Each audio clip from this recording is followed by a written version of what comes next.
Bueno, nuevamente, buenos días, mis amados hermanos, para quien no habíamos saludado. ¿Tienen abiertas sus Biblias en Hebreos capítulo 11, versículo 37?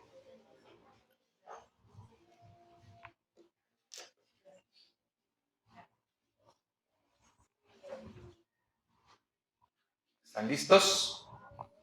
Bueno, abróchense los cinturones que vamos a arrancar. Hebreos capítulo 11, versículo 37. Continuamos estudiando el libro de Hebreos en su capítulo 11.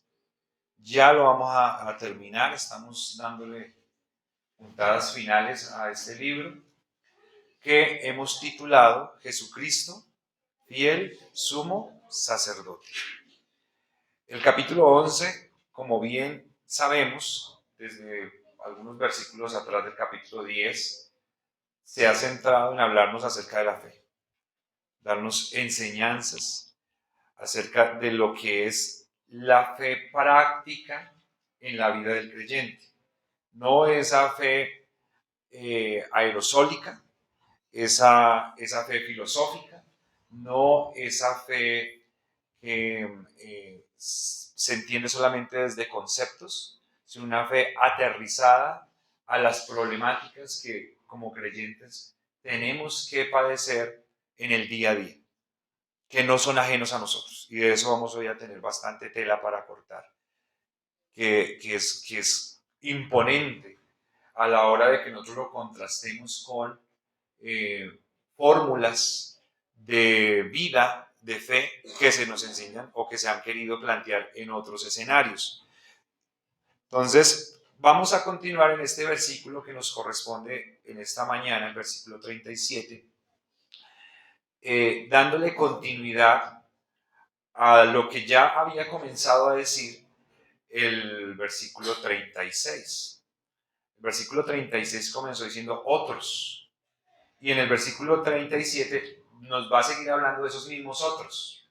No nos está hablando no nos está sacando de ahí, de ese componente, sino que nos sigue hablando de los mismos otros.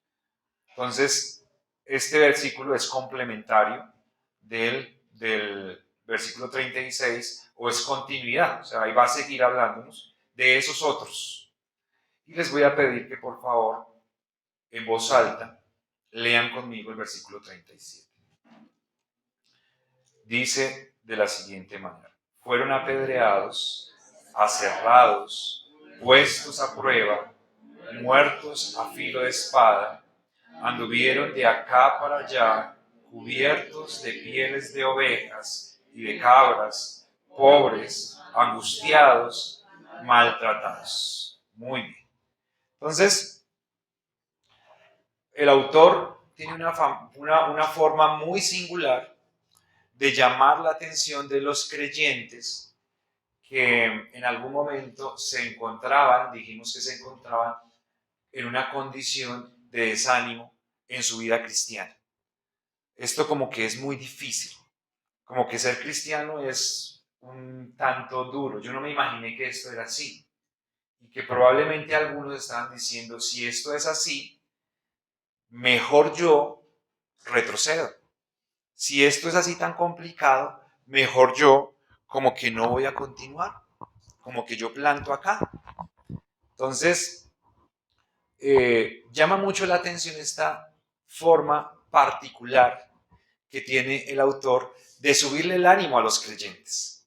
Usted está pasando por problemas, usted está pasando por dificultades, le voy a dar unas palabras de ánimo a otros creyentes por la fe que usted quiere abandonar, tuvieron que ser apedreados, ¿sí? Y murieron apedreados. Otros fueron aserrados, otros murieron a filo de espada, otros fueron puestos a prueba. Y lo que continúa diciendo el versículo. ¿Cómo le parece a usted esa palabra de ánimo? No es el tipo de motivación que nosotros esperaríamos en una situación de este tipo. Sin embargo, es la forma o el argumento al que va a recurrir el autor, inspirado por el Espíritu Santo, para hablarle a estos creyentes del primer siglo que se encontraban en persecución por parte del Imperio Romano y que probablemente estaban pensando que estaban viviendo condiciones ásperas, propias y únicas de su momento. Y lo que ha hecho el autor es coger desde Génesis capítulo 1, desde Caín y Abel, y mostrarles el primer mártir por la fe, y hacerles todo un paseo por la historia, mostrándoles que los padecimientos que han tenido que sufrir los creyentes como consecuencia de su fe no son únicos de la época del primer siglo, sino que han sido una constante en todo el trasegar de vida de los creyentes desde que existen.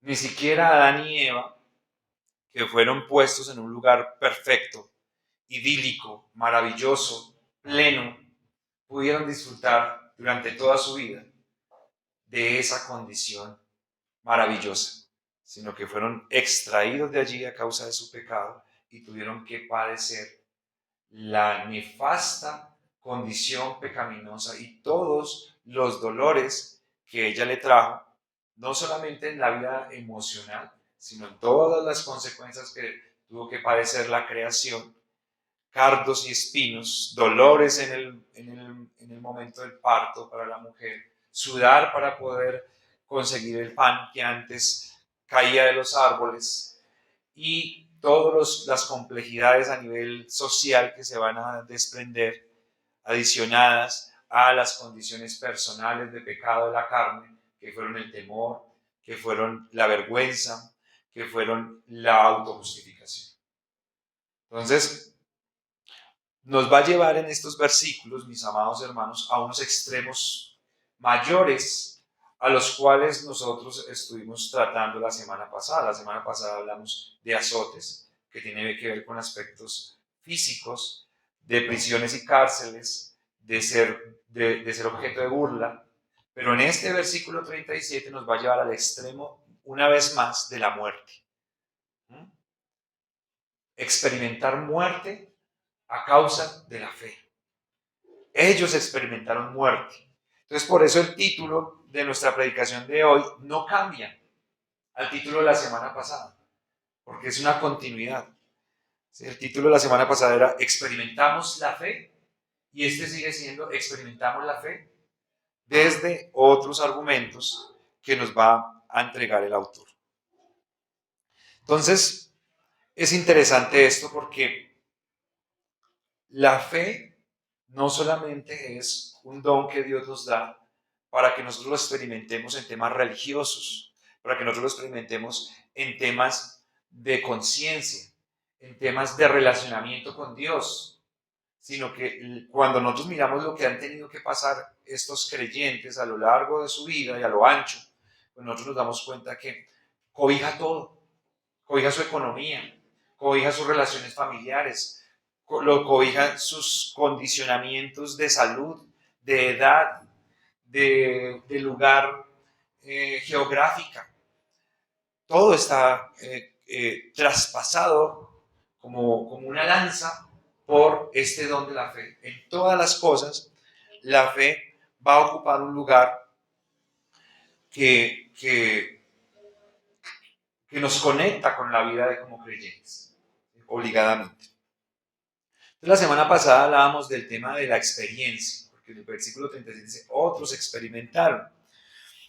Y es muy interesante, mis amados hermanos, porque si hay algo en lo que nosotros tenemos que hablar, si hay algo en lo que nosotros pudiéramos decirle a alguien, mire, sobre este tema yo sí tengo que enseñarle, sobre este tema yo sí tengo que decirle, pues ese tiene que ser nada más y nada menos que un tema en el que nosotros hemos sido experimentados o un tema en el que nosotros hemos tenido experiencia.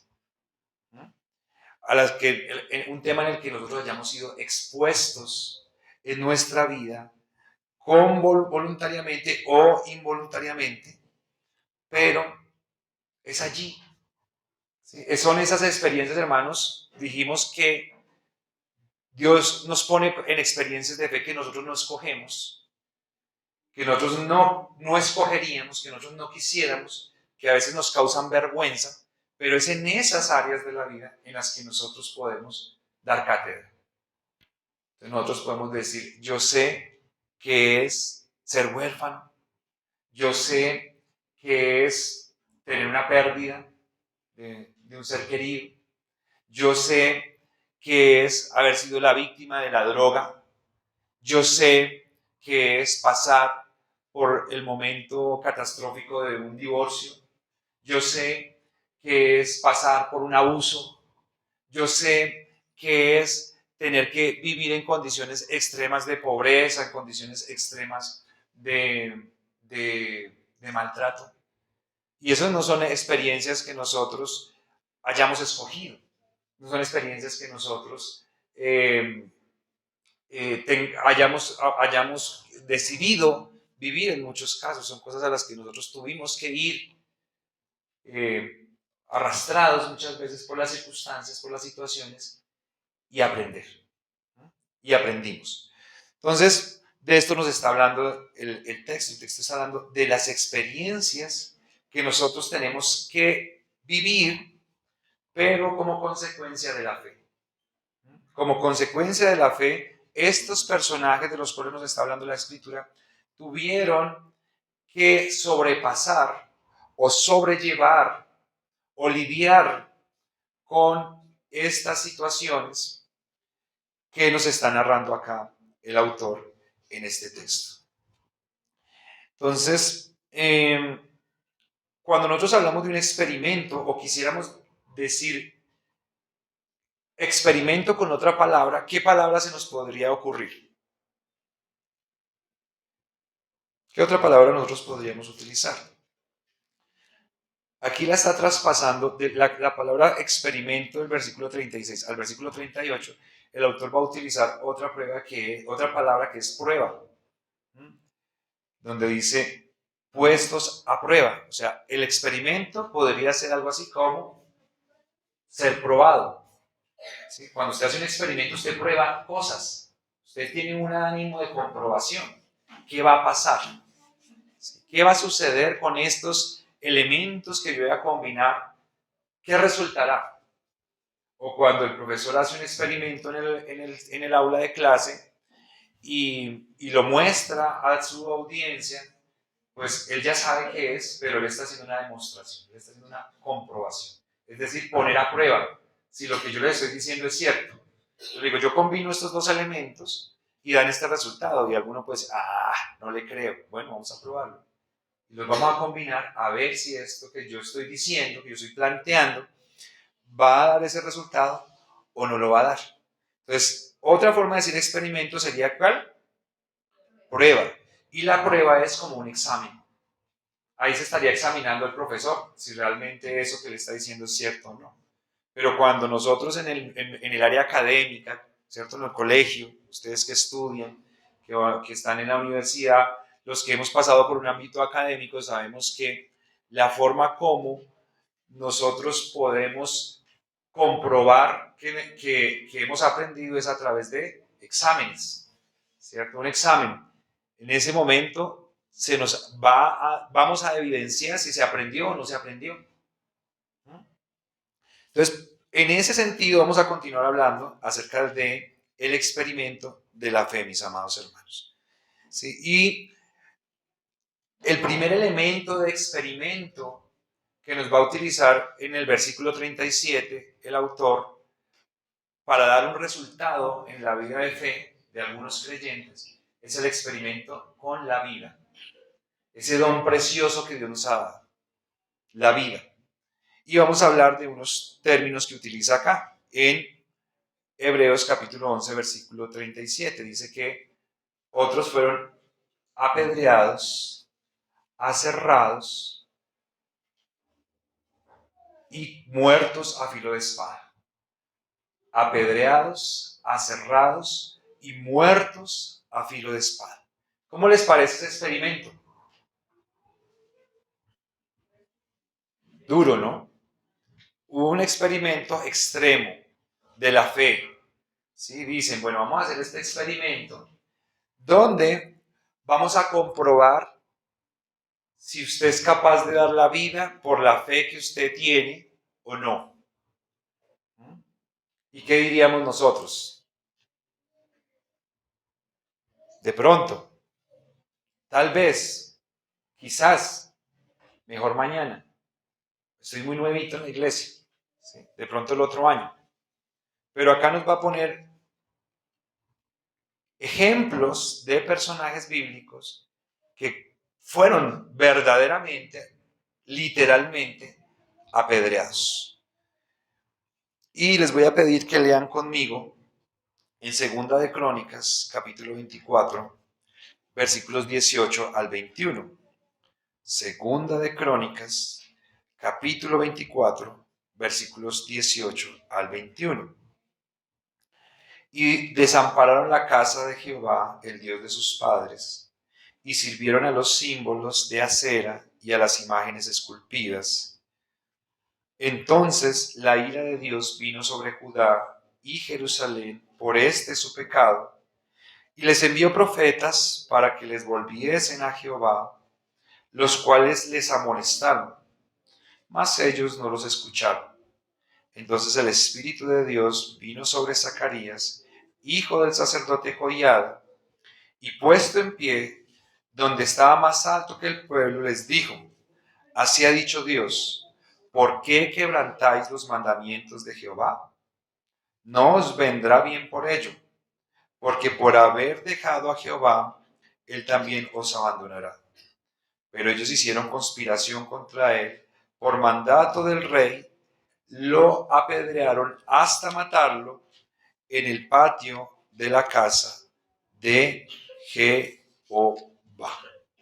Entonces aquí tenemos un profeta que es enviado por Dios a hablarle a un rey, a hablarle a todo su séquito de príncipes que cogobernaban con él o que le ayudaban en su gobierno. Y aunque son duras las palabras de este profeta, las palabras del profeta no tienen el propósito de descalificar al pueblo de Dios, sino de hacerle caer en cuenta de lo mal que están haciendo para que cambien, para que se arrepientan de su pecado y para que caminen en otro sentido, hacia otro sendero. Pero, ¿cuál es la reacción que va a tomar el rey? Vaya, búsquenme a ese, tráiganmelo y lo tienen que matar. ¿Y lo van a matar? ¿Cómo? Apedreado. Es muy interesante, mis amados hermanos, porque cuando nosotros pensamos en la ley, ¿quién dio la ley? Dios. ¿Y para qué dio la ley? ¿Para qué? Para castigar la maldad, para castigar a los malos, ¿cierto? Para regular la sociedad de tal manera que por temor al castigo, el malo o el malvado sea retenido en su propósito de hacer mal, si no lo hace por voluntad, si no lo hace por moral, que lo haga por temor a las consecuencias de ser juzgado. Sin embargo, aquí lo que nosotros vamos a ver es que se está tomando la ley, porque el apedreamiento era una consecuencia de faltar a la ley de Dios y era una forma como se mataba a la gente, de acuerdo a las leyes dadas en el Pentateuco. Cuando se infringía la ley de Dios en términos y aspectos muy graves, la persona debía morir apedreada. Sin embargo, aquí nosotros tenemos que esa ley que Dios le dio al pueblo es utilizada por los reyes para matar a los profetas que Dios estaba mandando para que corrigiesen al pueblo y les mostraran en qué estaban pecando contra Dios. Es una tergiversación absoluta de los valores y del orden dado por Dios, es lo que nosotros estamos encontrando acá. Cuando los mataron también a filo de espada, cuando los mataban también, como dice acá, bueno, El aserramiento no está en la ley divina. Pero, por ejemplo, cuando los mataban a filo de espada, también podría ser por edictos reales. Pero, ¿cómo llega la humanidad, mis amados hermanos? ¿Cómo llega el pueblo de Dios acá en esta teocracia? A terminar utilizando las leyes en contra de los hombres que le predican la palabra de Dios al pueblo. ¿Cómo se llega a ese extremo? Porque aquí nosotros estamos viendo que estos muertos no son todo el pueblo. Hubo momentos históricos donde el pueblo tuvo que padecer espada por condiciones muy precisas, muy comunes a todos, que era por su pecado. Estaban en pecado, estaban haciendo mal contra Dios. Dios les trae como consecuencias otros pueblos que vinieron y los tomaron cautivos, que los mataron, que los expulsaron de su tierra. Era una consecuencia común a todo el pueblo. Pero aquí se está hablando de hombres de Dios que estaban predicando su palabra, que estaban siendo usados como instrumentos para llevar una palabra de ánimo al pueblo. Claro, usted va a decir, no, pero pues qué ánimo me puede dar a mí que un profeta me diga que estamos haciendo mal, ¿sí? Que no les va a ir bien si se hace así, que si ustedes se alejan de Dios, Dios se va a alejar de ustedes. Claro que sí es una palabra de ánimo porque el Señor está diciendo, no se alejen de mí y ¿qué va a pasar? Voy a estar cerca, ¿cierto? Hagan lo contrario a lo que están pensando y ¿qué va a pasar? Les va a ir bien. Es una palabra de bendición. La exhortación que se da a través de la Escritura es una palabra de bendición porque nos dirige. Si ustedes se dan cuenta, ayer que estábamos mirando con el hermano Alexander, veíamos Hebreos capítulo 12 nos va a dar todo lo que es una cátedra de la disciplina. ¿Sí? La disciplina que Dios le da a sus hijos. Y la disciplina es para los hijos. Uno no disciplina a un extraño. ¿Sí? Uno no reprende a una persona que no tiene nada que ver con uno. Uno reprende a alguien que a uno le causa interés, que a uno le preocupa el bienestar de esa persona. A esa persona uno le llama la atención, a esa persona uno le dice, ven, quiero reconvenirte. No a cualquiera. Entonces, veamos que la palabra de Dios siempre es para reconvenir a su pueblo, para que nosotros nos encaminemos y vayamos hacia la senda que Dios nos está mandando. Sin embargo, en este experimento, el experimento es un experimento con un resultado un tanto desconcertante. ¿Qué piensa uno que debe suceder si uno predica la palabra de Dios? ¿Sí? Yo digo, yo soy un predicador de la palabra de Dios, yo hablo de Dios, yo explico las normas de Dios, yo enseño a cómo hacer las cosas bien con Dios. ¿Qué resultado nosotros pensaríamos que puede producir ese experimento? Bendición, ¿cierto? Bendición, favor de Dios, gracia por parte de los hombres, gozo por parte de los oyentes. Pero ¿qué es lo que nos está mostrando acá el texto? Todo lo contrario. Hombres que fueron muertos como consecuencia de dar la palabra de Dios. Entonces,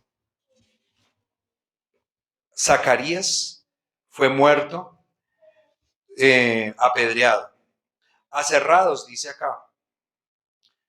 No tenemos aquí un texto de un profeta que haya muerto aserrado en la Biblia, pero en los textos adicionales que utiliza el pueblo hebreo, que son textos que son reconocidos como fuentes históricas, como el que yo les traje a ustedes hace 15 días, que era la historia de los macabeos, es un texto histórico reconocido. Se habla de que el profeta Isaías, que tuvo un largo ministerio predicándole al pueblo, terminó muriendo por mano del rey Manasés aserrado. Es decir, lo cogieron con un serrucho gigante y lo partieron en dos. Lo partieron por la mitad.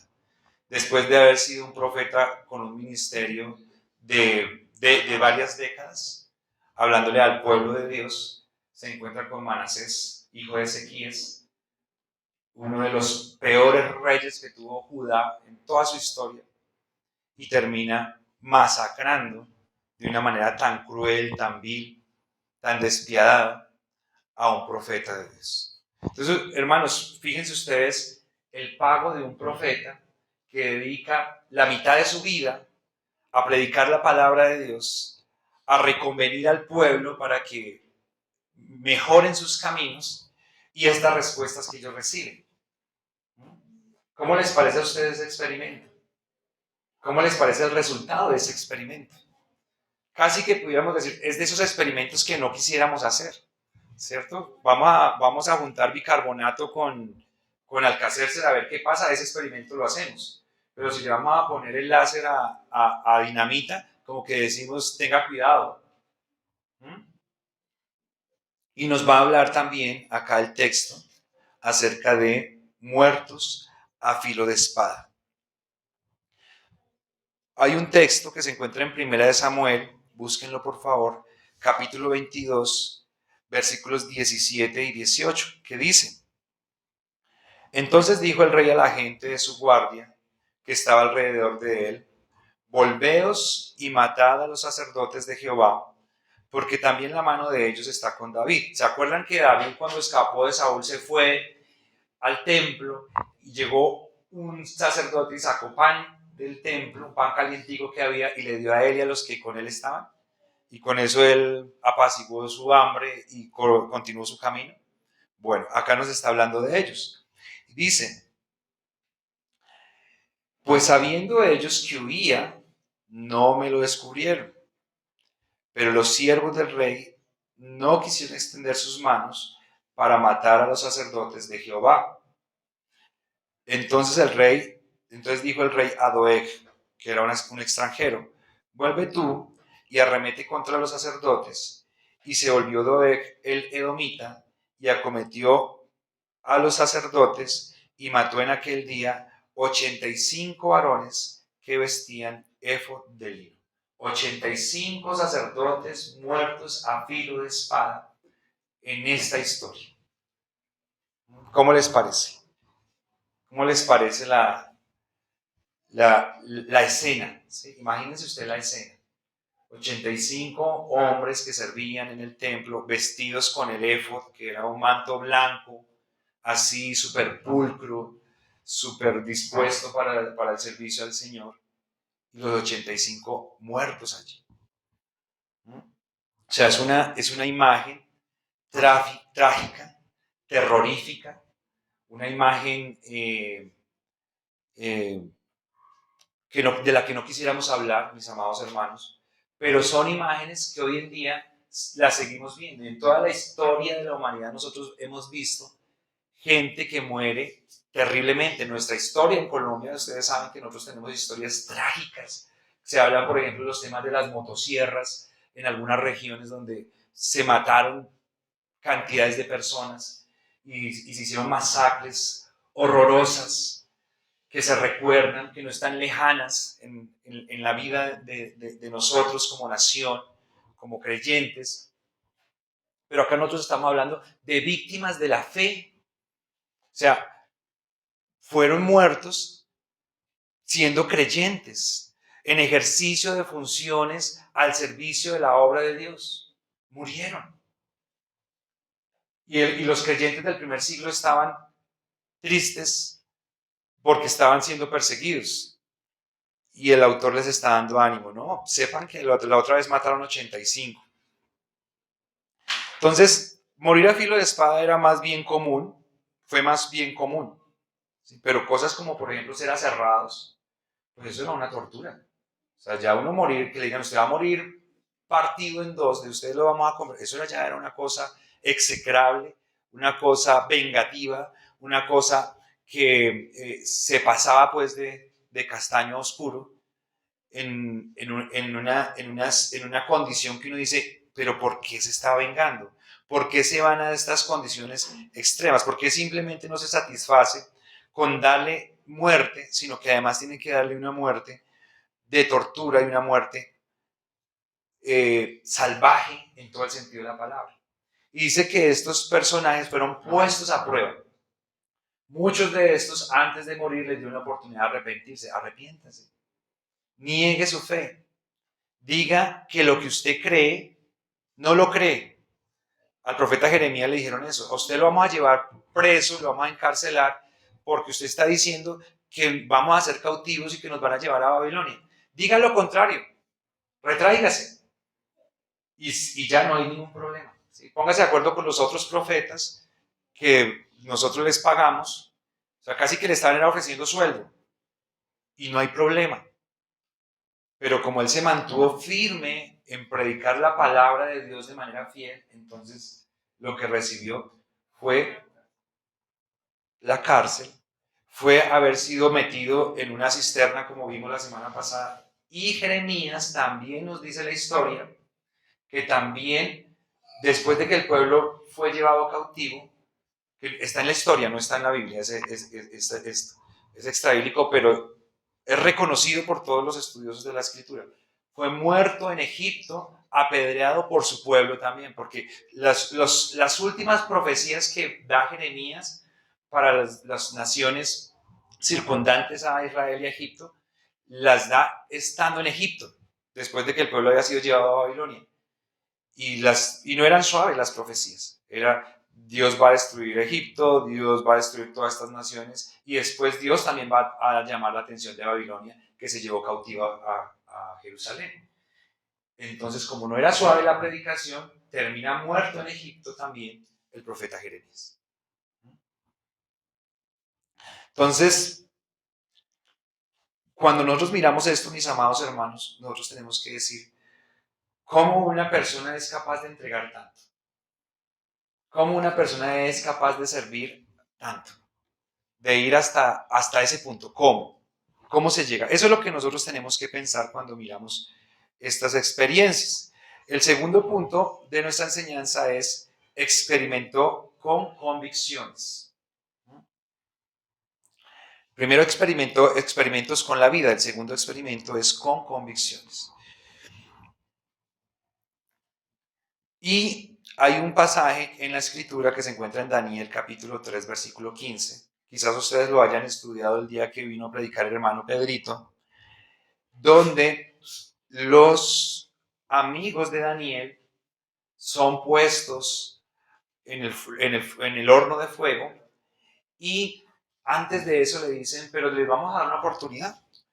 Versículo 15 dice, ahora pues, ¿estáis dispuestos para que al oír el son de la bocina, de la flauta, del tamboril, del arpa, del salterio, de la zampoña y de todo instrumento de música, os postréis y adoréis la estatua que he hecho?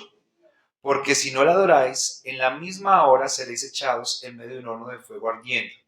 ¿Y qué Dios será aquel que os libre de mis manos? Las convicciones. Acá yo estoy hablando de donde dice puestos a prueba. Porque son esas pruebas, hermanos, donde las convicciones del creyente son examinadas para ver qué tan fuerte es esa creencia que tenían ellos. ¿Sí? Qué tan fuerte era esa resistencia que ellos podían tener para asegurarse de lo que creían. Nosotros pensamos que hemos sido probados porque en algún momento alguien nos ha dicho, venga, tómese esta cervecita. Sí, tómesela, y le insisten, y dice, uy, no, qué prueba tan terrible. No, hoy me probaron en la fe una cosa absurda. Camine, salimos a darnos una vuelta y uy, no, qué prueba tan dura, qué prueba tan compleja. Ser cristiano sí que es difícil. Yo no me imaginé que fuera tan duro. Pero acá tenemos a Sadrach, Mesach y Abednego, los tres amigos de Daniel, donde le dicen, listo, solamente vamos a poner una musiquita, ustedes se arrodillan y seguimos siendo amigos. No ha pasado nada, todo bien. Y la respuesta de ellos es, Señor Rey, mire, nuestro Dios es poderoso para librarnos del horno de fuego. Y si no, Pues sepa usted, oh rey, que no nos es permitido arrodillarnos ante otro Dios que no sea nuestro Dios. O sea, ellos no tenían la convicción de que iban a ser salvados de esa hora. Creo que estaban más seguros de que iban a empezar a oler como a carnita asada en ese momento. Pero Dios hizo un milagro. Pero en muchos casos no se hizo el milagro. En muchos casos simplemente terminó ahí la profesión de vida de muchos cientos de creyentes. Cientos. Por la fe. Sí, no murieron porque había una disputa de tierras, no murieron porque tuvieron un malentendido familiar, no. Por la fe. Su fe puesta a prueba. ¿No? Fueron examinados. Y en ese momento del examen, estos hermanos terminaron entregando su vida, terminaron manteniéndose firme en sus convicciones y nos dan este ejemplo y nos sirven a nosotros como ejemplo para el día de hoy. Y la pregunta que yo quisiera que nos hiciéramos, mis amados hermanos, es: ¿cómo nos sentimos nosotros de preparados si hoy tuviéramos cualquiera de nosotros que enfrentar una prueba como estas? ¿Cómo nos sentimos? ¿Nos sentimos capacitados? ¿Nos sentimos dispuestos? ¿Sentimos que eso sería honroso para nosotros morir a causa de la fe que nosotros tenemos y del Señor en el que hemos creído? O más bien, yo paso, ¿sí? Yo paso, que lo haga otro. ¿Cómo está? ¿Cómo nos sentimos nosotros, mis amados hermanos? Estos hombres, hermanos, estaban muy fuertes, muy firmes, muy valientes, muy valerosos, muy capaces, muy convencidos. Y la Biblia nos habla de que eran hombres que tenían una vida piadosa que les preparó para estar en buena forma en ese momento del examen. En ese momento donde vengan para acá, vamos a ver cómo está su vida espiritual. Venga, llegó el momento del examen, vamos a examinarlo. ¿Sí? Y la respuesta no se le iban a dar acá en la tierra, era después de pasar de acá. ¿Cómo nos sentimos nosotros, mis amados hermanos, para una prueba de ese nivel, de ese tipo? Probablemente la mayoría de nosotros nos sentimos faltos. Probablemente la mayoría de nosotros nos sentimos temerosos. Probablemente la mayoría de nosotros nos sentimos incapaces. ¿Sí? Yo creo que estoy haciendo una radiografía correcta de lo que nosotros tenemos aquí en este salón, incluyéndome. Pero este texto está puesto acá, mis amados hermanos, no para que nosotros nos hagamos imaginarios, no para que nosotros levantemos la mano y digamos: yo sí doy la vida, yo sí soy capaz. Porque nosotros sabemos que no se trata de hablar, ¿sí? Se trata de hacer en el momento determinado. De eso se trata. Entonces, una buena pregunta para nosotros. Y el tercer punto del experimento que tenemos en esta mañana es experimento con incomodidad. Y continúa diciendo el texto: anduvieron de acá para allá, cubiertos de pieles de ovejas y de cabras, pobres, angustiados y maltratados. La Biblia nos dice que hubo dos profetas en específico que andaban con vestidos de cabra, de oveja, de cabra y de oveja. ¿Que fueron quiénes? Elías, sí señor, y Juan el Bautista. Muy bien. Que era una forma de vestir bastante hosca, ¿sí? Parca, desagradable en el momento, ¿no? La forma más agradable de vestir era pues un trajecito de lino, unas prendas en unos tejidos suaves, pero la piel por lo general después de algún tiempo se empieza a poner dura, ¿sí? Tiene uno que lidiar con eso, pero ellos vestían así, o sea, ellos estaban como dispuestos para las grandes inclemencias climatológicas en las que ellos vivían en un desierto, entonces a veces era mucho calor, a veces mucho frío, en el día calor, en la noche frío, entonces eran unas condiciones extremas en las que vivieron estos hombres, y vivieron prácticamente, no vivían en casa, ellos vivían en el desierto. ¿Sí? Tanto Elías como Juan el Bautista vivían nómadas, eran hombres de Dios, siervos de Dios. Va a decir también de otros que andaban pobres, angustiados y maltratados. En 1 Corintios capítulo 4, versículos 11 al 13, el apóstol Pablo va a mencionar la condición que ellos tenían, que él veía, o una radiografía de cómo era la vida de ellos como apóstoles. Dice de la siguiente manera: hasta esta hora padecemos hambre, tenemos sed, estamos desnudos, somos abofeteados y no tenemos morada fija.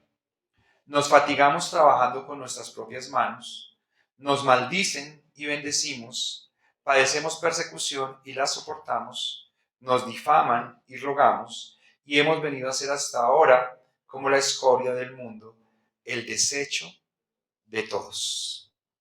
Interesante, mis amados hermanos. Este autor es del primer siglo, el apóstol es del primer siglo, todas las referencias que se nos están entregando acá por parte del autor de Hebreos son del Antiguo Testamento, pero cuando nosotros miramos la historia después del primer siglo no cambia. Seguimos teniendo mártires, seguimos teniendo hombres expulsados de las iglesias por su fe, perseguidos, trasladados de sus naciones. No cambia, es la constante. Me gustó mucho que en una traducción al inglés, estas tres palabras que son pobres, angustiados y maltratados, las reducen a una sola. Y en inglés, la palabra que traduciría es indigentes. Es decir, fueron indigentes. Indigentes por la fe. ¿Cómo les parece a ustedes eso?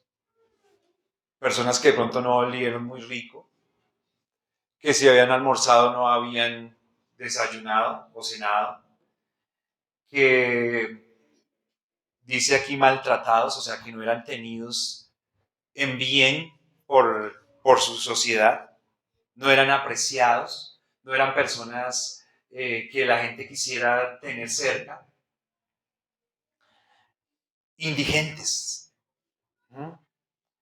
Y yo mirando este texto, hermanos, yo digo, ¿dónde queda el evangelio de la prosperidad frente a este texto que nosotros tenemos acá?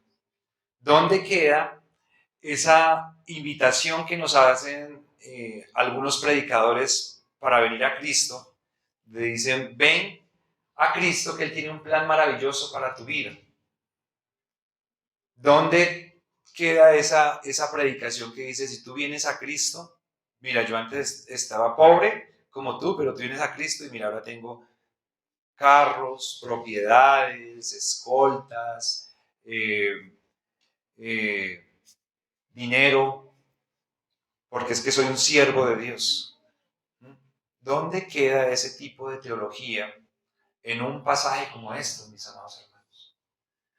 Cuando le dicen a unos que no, es la voluntad de Dios que usted tenga de todo, ¿sí? Así como Abraham, así como Isaac, como Jacob, como David, esa es la voluntad de Dios. Y entonces, ¿a dónde dejamos acá a Abel? ¿A dónde dejamos nosotros acá a Enoch? ¿A dónde dejamos nosotros a Jeremías? ¿A dónde dejamos nosotros a Zacarías? ¿A Isaías? Todos los discípulos del Señor Jesús murieron de forma violenta. Absolutamente todos. Ninguno murió rico. Ninguno de los discípulos del Señor Jesucristo murió rico. El apóstol Pablo, que es el que escribe esto, muere porque lo decapitaron. Entonces, esto es una realidad trascendental de la fe, mis amados hermanos, que tiene mucho para darnos a nosotros en esta mañana. ¿Sí? Y mucho para darnos, mis amados hermanos, porque nosotros no nos damos cuenta que la comodidad nos adormece. Y la comodidad, hermano, nos impide vislumbrar un futuro posible incómodo. Así como yo les estoy diciendo a ustedes hoy esto y no vemos muchas cosas probables en el futuro, asimismo, hace 4 años nos asaltó una pandemia que no supimos cuándo llegó, que no sabíamos verdaderamente de dónde provenía, que no sabíamos qué consecuencias iba a generar en nosotros, pero que latigó la economía del mundo durante 2 años de una manera impresionante, que nos cambió todos los hábitos de vida de una manera impresionante, que nos hizo reflexionar acerca de lo que significa estar con la casa, estar en la familia, no poder estar con otras personas. Y eso pasa de tiempo en tiempo, hermanos. Hace 50, 60 años, nuestros ancianos nos cuentan a nosotros de la violencia, nos cuentan a nosotros de los ríos de sangre que corrieron por Colombia, de las personas que tuvieron que pasar de una ciudad a otra, que no se querían meter en ningún problema, que algunos no tenían ninguna afiliación política, pero simplemente tenían que irse porque mataban a todo el mundo. Esas condiciones son reales, las hemos vivido acá. Y las vivimos aquí, hermanos, en este país, en regiones en este momento donde no se puede hablar de algunos temas políticos, donde no se puede hablar de temas religiosos, donde le toca pedirle permiso a uno para moverse de un lugar a otro, pedir permiso si va a venir una visita o no. Son realidades, hermanos, ante las cuales nosotros normalmente permanecemos ausentes. Y estas realidades, hermanos, de fe son constantes que en cualquier momento pueden llegar. Son extremas que en cualquier momento pudiéramos nosotros llegar a vivir. Y la pregunta que tenemos que hacernos hoy, mis amados hermanos, ¿nos estamos preparando? Esas comodidades que nosotros tenemos, esas oportunidades que nosotros tenemos de tener una casa, de tener tiempos libres, tiempos con familia, de tener alimento, de podernos vestir bien, de poder tener una vida en sociedad medianamente agradable. Los estamos aprovechando para robustecer la fe que el Señor nos ha dado y para poder tolerar momentos difíciles que pueden llegar a darnos de una manera muy, muy contundente en los cimientos de nuestra fe. Porque yo escucho a algunos hermanos que dicen, no, es que mi Diosito es lo más lindo conmigo, ve, a mí no me falta nada, a mi Dios todo me lo da, yo tengo trabajo, yo tengo comodidades, maravilloso que Dios tenga todo, y tiene razón, todo eso lo da Dios. Pero ¿eso qué quiere decir? Que el día que no tenga eso, Dios ya no es tan lindo, que ese día entonces ya Dios, usted no está tan bien con Dios, porque a veces pensamos eso, ¿no? La realidad de nuestra espiritualidad depende de cómo yo estoy financieramente, cómo yo estoy económicamente. Esta semana les mandé a ustedes unos audios que hablaban acerca de la reforma de una persona. Decía que Juan Calvino decía que la predestinación dependía de cómo estuviera uno económicamente. ¿Sí? Yo eso no se lo he escuchado a él, ni lo he leído en ninguna parte, pero si es así, es un error. Porque nosotros podemos estar en condiciones muy deplorables económicamente y tener nuestra salvación asida y segura para nuestra vida. Como podemos estar muy bien económicamente y estar muy alejados de Dios y muy, ¿cómo les digo? Como a expensas de la voluntad de Dios o de lo que Dios tiene para nosotros y quiere para nosotros con las bendiciones que tenemos. Entonces, esta palabra, hermano, que es extrema y que para nosotros de pronto dicen, no, pero a mí eso es donde me toca. A mí todavía no me han matado a ningún familiar por la fe, ¿sí? Acá todavía no están aserrando a nadie. Aquí, bueno, todavía no. Pero tenemos países vecinos como Cuba, donde ser creyente es un problema. Tenemos problemas en los países socialistas. Tenemos un gobierno socialista instalado en este país en este momento y tenemos representantes socialistas, comunistas en los poderes políticos de este país y no sabemos qué pueda pasar. O sea, no tenemos idea cuál es el futuro que nos depara a nosotros. No lo sabemos, mis amados hermanos. Y tenemos que pedirle al Señor que nos ayude, que nos dé la posibilidad de robustecer. Ojalá no tengamos ningún problema en los años venideros, que las siguientes 2 décadas, yo les he dicho a nuestros hermanos, estamos proyectando una iglesia no para nosotros, Estamos proyectando una iglesia para nuestros hijos. Estamos proyectando una iglesia para nuestros nietos. Estamos tratando de hacer las cosas bien para que sus hijos y sus nietos tengan un lugar donde puedan escuchar la palabra de Dios. Estamos haciendo eso. Pero no tenemos la garantía, mis amados hermanos, porque el único que tiene el control de los tiempos, el control de la política, el único que tiene manejo de los temas climatológicos, el único que tiene el control de todos los temas sociales, civiles, es el Señor. Y Él es el que sabe qué es lo que va a hacer con nosotros. Pero preparémonos para lo que venga. ¿Sí? Si hay que dar la vida, si hay que pasar hambre, si hay que pasar persecución, si hay que pasar dificultad, si hay que pasar angustia, que siempre lo hagamos con una fe firme en nuestro corazón, una fe poderosa en nuestro interior. ¿No? Y no que seamos personas condicionadas por nuestra calidad de vida, no que seamos personas condicionadas por el bienestar que tengo o condicionados por el bienestar que yo aspiro a tener. Yo estoy en la iglesia porque espero que mañana me vaya mejor, que mañana las cosas mejoren, que mañana las cosas se resplandezcan y que todo esté floreciendo. Y si no es así, mis amados hermanos, ¿qué pasará con nuestra fe? La Biblia nos habla del día malo. Hoy tenemos un día bueno, día bonito, soleado, bien sentados, cómodos. Tenemos un día maravilloso, pero la Biblia nos dice que hay días malos, que todos tenemos un día malo y tenemos que decir, Señor, ayúdanos, líbranos de la tentación, no nos dejes caer en el mal, líbranos de la tentación, danos el pan nuestro de cada día. Y que estemos preparados en oración, mis amados hermanos, preparados en la palabra de Dios para esos momentos que llegarán. Sí, tristemente yo tengo que decirle esto a ustedes, hermanos, estos días llegarán, nos llegan. A veces no nos llegan al tiempo, les llegan a uno, después al otro. Hoy acá donde estamos sentados hay unos que estamos más golpeados que otros por circunstancias. Y esa es la realidad de la vida. Y nosotros tenemos que decir, ¿y cómo está nuestra fe? Dispuesta, preparada, ¿sí? Fortalecida, acrecentada para ese día. ¿Cómo está? ¿Cómo está?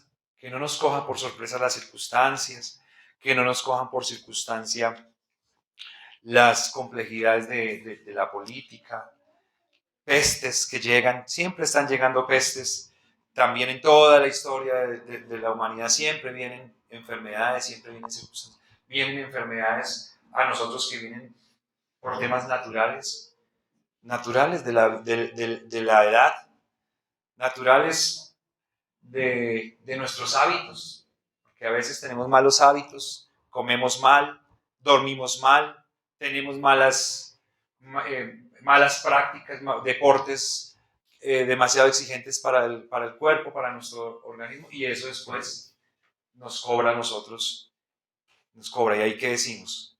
¿Nos vamos contra Dios? ¿Nos vamos contra la fe? ¿Nos vamos contra el Señor? ¿O ahí vamos a estar robustos para decir, bueno, Señor, me apropio de esta circunstancia que puede ser culpa mía o no, pero mi expectativa, mi confianza no está en esta tierra, no está en estas situaciones puntuales que yo estoy viviendo. Mi expectativa está firme, asida, está anclada al reino de los cielos, como lo hicieron ellos. ¿Listo? Mátenme si quieren. Métame al horno de fuego. Páseme por el serrucho si quiere. No importa. Hoy es el día de mi graduación. Yo tengo esa historia grabada en mi mente de un anciano más bien contemporáneo que cuando lo iban a matar mostraba felicidad. Porque ustedes saben que la Inquisición también mató mucha gente. Y mostraba felicidad y decía, le decía, ¿usted que está feliz? ¿Por qué está contento?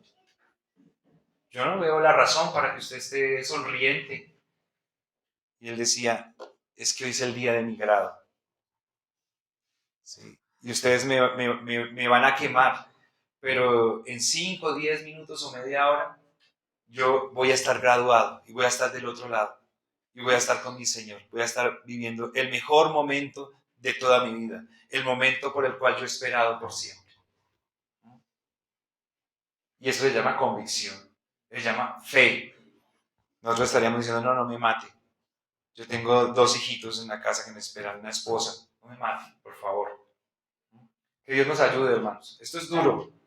Y ninguno de nosotros, de los que estamos en este recinto, hermanos, estamos por encima unos de otros, de estos hermanos. Estos hermanos pasaron la prueba. Les hicieron el examen y pasaron. Y nosotros estamos siendo probados. Y lo único que tenemos que hacer es pedirle a Dios que nos ayude para que el día de la prueba podamos estar firmes. Acuérdense que cuando Pedro iba a ser probado, el Señor Jesús le dijo, está siendo pedido Pedro para ser zarandeado. Y yo he pedido por ti para que tu fe no falte. Sin embargo, Pedro lo negó. Pero la fe lo sostuvo para que él pudiera heredar la vida eterna. Amén. Vamos a orar. Señor, te damos muchas gracias por esta hermosa mañana que tú nos das.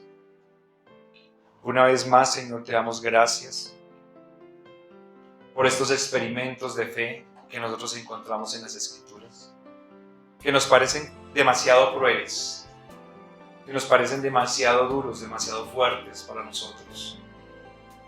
Pero gracias, Señor, porque son ejemplarizantes. Gracias, Señor, porque nos permiten hacer un examen de conciencia profundo de qué sería de nosotros si tuviésemos que pasar por esa situación particular por la que tuvieron que pasar nuestros hermanos. ¿Cuál sería nuestra respuesta? ¿Qué querríamos nosotros, Señor, en momentos como estos? Y probablemente alguno de nosotros tenga el valor y la suficiencia y la capacidad para decir, yo me hago matar, yo entrego la vida. Puede ser el caso de alguno de nosotros. Pero quizás algunos otros no estemos dispuestos a pasar pobrezas, a pasar por desprecios, a pasar por maltratos, a pasar por necesidades económicas, financieras, a pasar por inestabilidades como la errancia, los que andaron errantes de aquí para allá. La conclusión, Señor, es que todos los que estamos acá nos falta. Y nos falta porque no hemos sido probados y no hemos pasado el examen. Pero hoy, Señor, queremos pedirte, como si fuéramos uno solo, que tengas misericordia de nosotros, que nos prepares y nos capacites, Señor, que fortalezcas esta fe que tú nos has dado, que afirmes, Señor, estas convicciones del Evangelio que tú nos has entregado en nuestro idioma, que nosotros la tenemos, Señor, en nuestras casas, pero que a veces se pasa la semana y no la abrimos. La abrimos el domingo y después volvemos el otro domingo a abrirla solamente, Señor, habiendo tenido tiempo, habiendo podido sacar tiempo, Señor. Lo mismo pasa con la oración, con la reflexión, Señor, en las Escrituras y la reflexión. Ten misericordia de nosotros, Señor. Ayúdanos.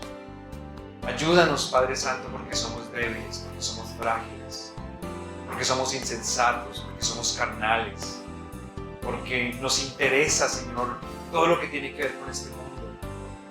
Pero nos cuesta, Señor, pensar en lo valioso y lo importante que es sacrificar nuestras vidas para ti. Perdónanos, ayúdanos. Ayúdanos porque cuando hacemos algo para ti, hacemos algo para tu obra, hacemos algo para tu servicio, a veces lo hacemos con un corazón indebido, un corazón incorrecto, con unas intenciones, Señor, correctas.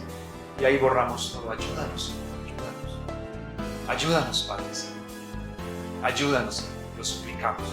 Nos ponemos en tus manos. Te damos gracias. Gracias, Señor, porque sabemos que si estos hombres lograron pasar la prueba, no fue por su capacidad. Fue por la fe que tú les diste, porque tú estuviste con ellos. Y esa misma fe que ellos la tenemos nosotros. Y tú estás con nosotros, Señor, para el momento de la prueba. Y esa es nuestra esperanza. Te damos muchas gracias. En el nombre de nuestro Señor Jesucristo. Amén.